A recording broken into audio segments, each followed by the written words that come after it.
Sister Erlene's version of Pentecostalism is less hierarchical and more participatory. Faith ministries is not a place where one can sit back or hold back. It is based in personal relationships between Sister Erlene and the members of the congregation and among the congregants herself. In a cultural sense then, faith ministries is gendered female. Sister Erlene mothers her congregation, modeling an inclusive and non-judgmental faith that she sees as quite different from the fundamentalism in which she was raised. Although both churches are primarily white, the two churches also have vastly different resources. In part, this reflects the size differences in the two congregations, as well as differences in the communities in which the two churches are located. Yet within their communities, they draw from different constituencies, with River Chapel drawing primarily affluent people and faith ministries drawing from the working poor. It seems likely that emotion in these congregations is classed and raced as well as gendered.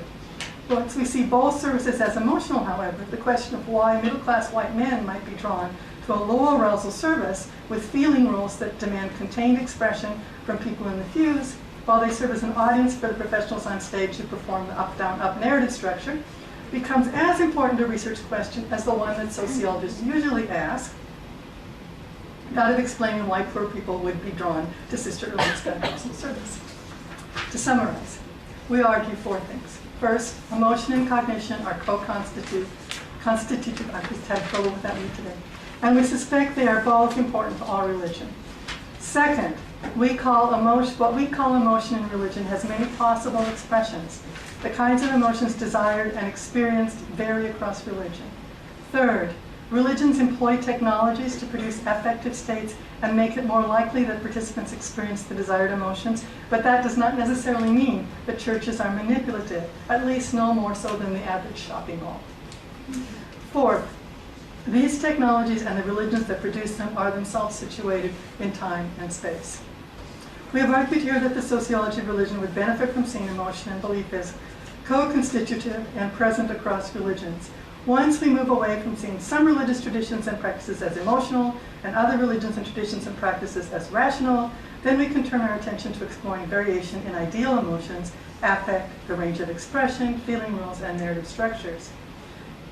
Here we have focused on emotion as part of religious services, various in desired emotional states, and how it is produced in part through an emotional narrative structure characteristic of a service.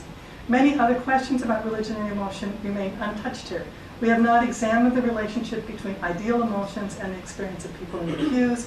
We have not touched on individual involvement and responses, such as the actual processes of conversion and commitment, disenchantment and conflict, although clearly those are important topics as well. We believe, however, that changing the lens through which researchers in the sociology of religion view emotion will have benefits far beyond those we have been able to explore here. We look forward to new work that will greatly enhance the understanding of individual commitments to groups and traditions, conflicts, and the emergence and trajectory of religious movements and organizations. Thank you.